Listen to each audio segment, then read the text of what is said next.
ขี้เข็บใหญ่ไหม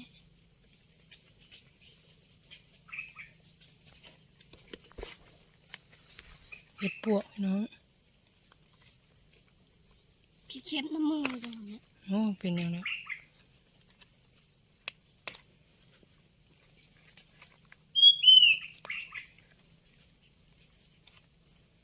อึบ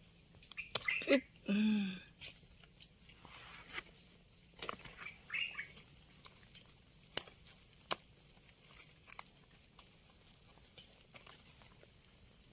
ออกบลายพี่น้องเอาซ้ำนี่แหละ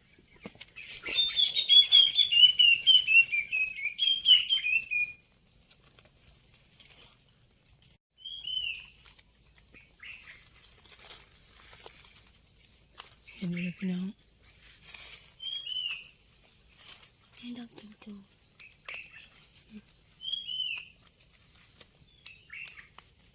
จิ้มได้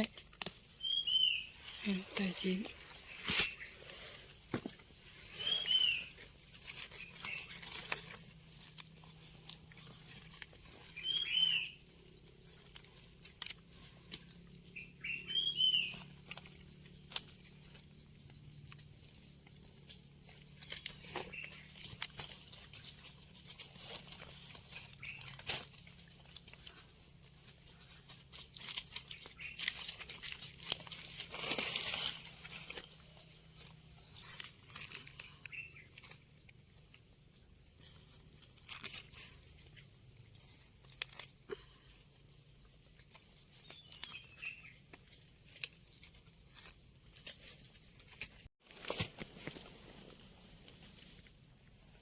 เอาเห็ดแล้วพี่น้อง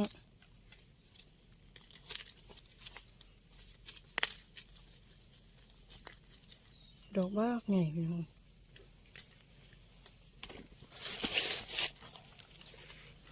โอ้ยแต่ฮักเห็ดแล้วพี่น้อง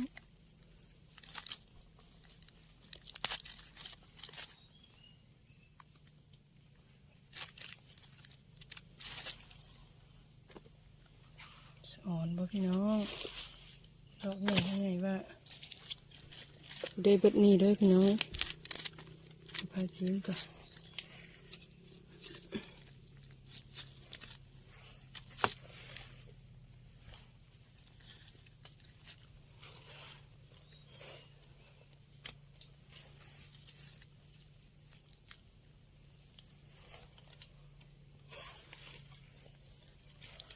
พี่น้องพี่น้อง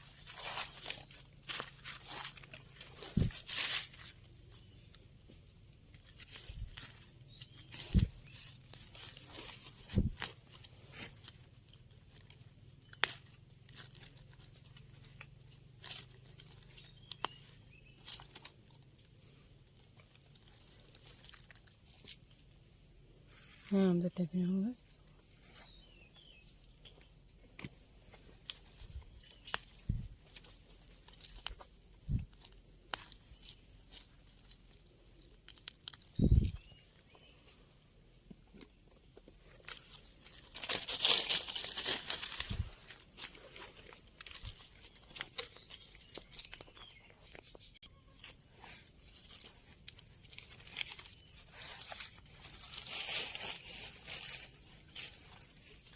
นี่ผมโอ้พี่น้อง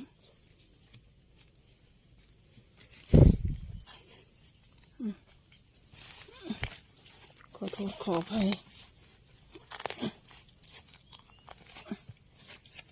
วันนี้จับกล้องวันนึงเอาเห็ดเนาะ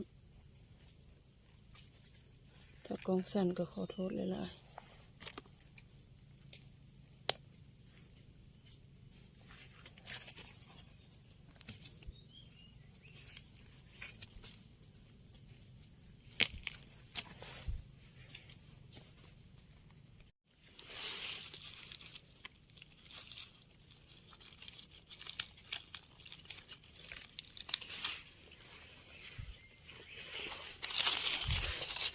มันง่อยมันยังน้องพี่น้อง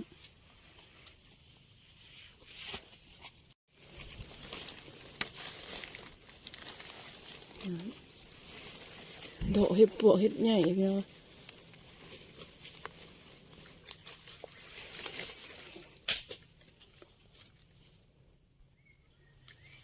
เห็ดปวกดง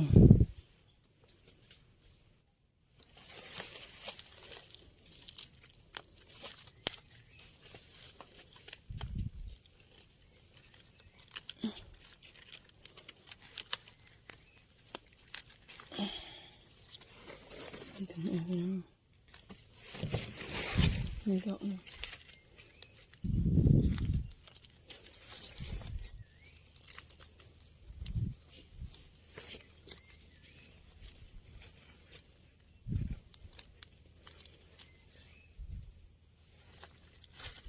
นี่เท่าเลยพี่น้องคือไปหาดอกนี่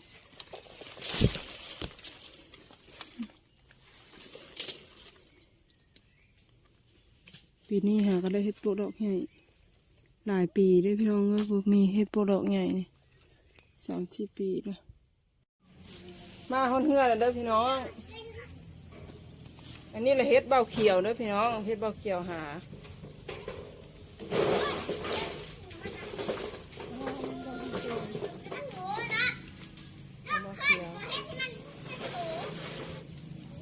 อันนี้ห้องน้องใต้กับสาวอึ่งพี่น้อง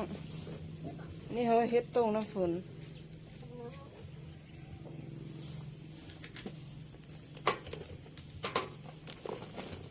เพิ่นเราเฮ็ดอยู่เฮือนสาวอึ่งเราไปหาเฮ็ดอยู่ดง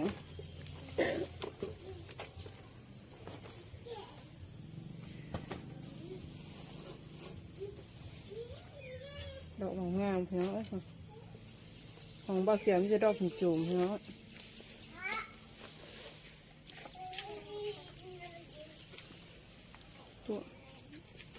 มันกับบอยากงามปานใดพี่น้องต้องทำความสะอาดก่อนอุ้ยอย่าจับ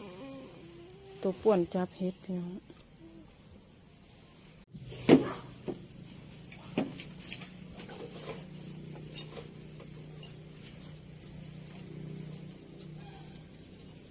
เปลี่ยนพวกพี่น้องสบายดีพี่น้องสุขุสุขคนเลยมาแต่ป้าหาเฮ็ดพี่น้อง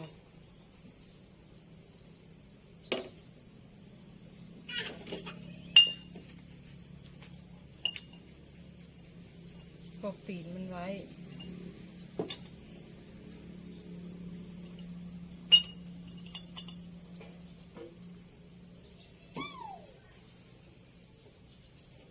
ซึ่งกับสิขั่วไว้พี่น้องขั่วไว้อันไปบุญเงินเก้าขั่วแล้วก็เข้าตู้เย็นไว้เดี๋ยวห่อข้าวบุญเงินเก้า50บ่มีอย่างใส่ข้าวข้าว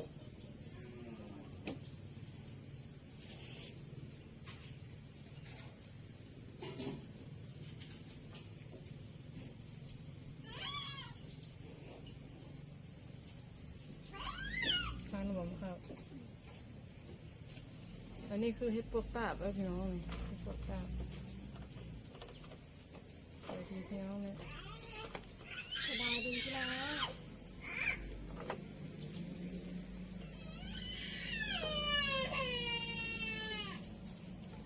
คิดก๊อบกับโควิดพี่น้องไม่นอน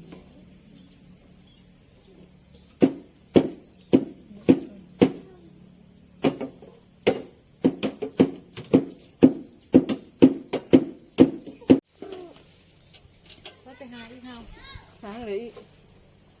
สต้อยสอ้อยมาแล้วพี่น้องจะลงแล้วนะจะลงเราเวียนตัวไปเลาะวะเราเวียนตัวแต่สิตัวไปเลาะเฉยๆมาสาวเลาะทางลงแม่เลาะนั่นแหละเราไปเฉยๆไปหาโตไปหากันยินได้เสียงกันเอิญมานะเห็นนะว่าสิไปโชคมันแบบมากแล้วเราไปเอาเห็ดเนี่ยไปเห็ดไม่ให้กันในบ้านสมบูรณ์ ดอกใหญ่วะ เห็ด จะเอาชื่อปุ่มใหญ่ ดอกมันนะใส่สักน้อยน้ำเดียว ตัวไม่ได้ออกทางเทียงแล้วว่าหน้าตัวไปว่า ไปเลย เข้มหัวทางออกไหนทางออกมาหน้าเราดูนะไป กันญาติเด็กเกิดบรรณาครับ เอา เวลาเนาะ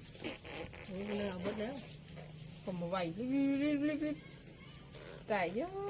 ด เวลาก็เต็มไปยัง แต่เห็ดพวกใหญ่พวกน้อยพวกใหญ่เป็นเดียว เอาไปแล้วเวลาเอาไปแล้วเอ้ยเราสิเราอย่างนี้ มันเพิ่งหรอกจะมาสีดอกสีดำ แล้วแค่ทั้งโค้งเขาไปเลาะเห็ดเลย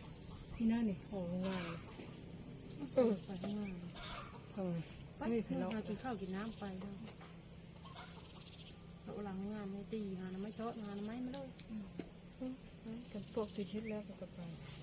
ไปโอ้พวกติดเฮ็ดเปิดตัวเลี้ยวไป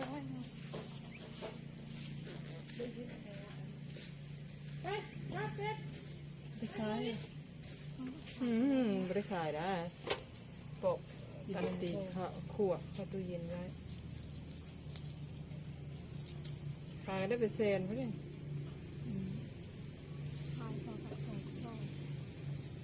ขายให้เพียงให้ซื้อหมูกินอยู่ ไปเบิ่งแกกินไปเบิ่งเลยค่ะ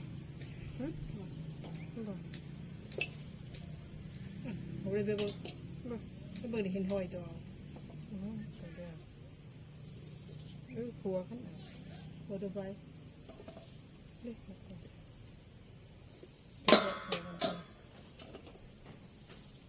ไปแต่เด็กตีใจ ไปเลยที่5 ดอก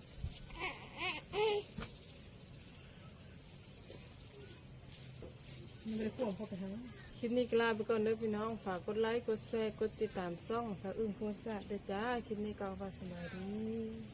ว่ากับคลิปหน้าสบายดีนะจ๊ะ สบายดีพี่น้อง ก็บริเหตุหน้าสบายดีไหม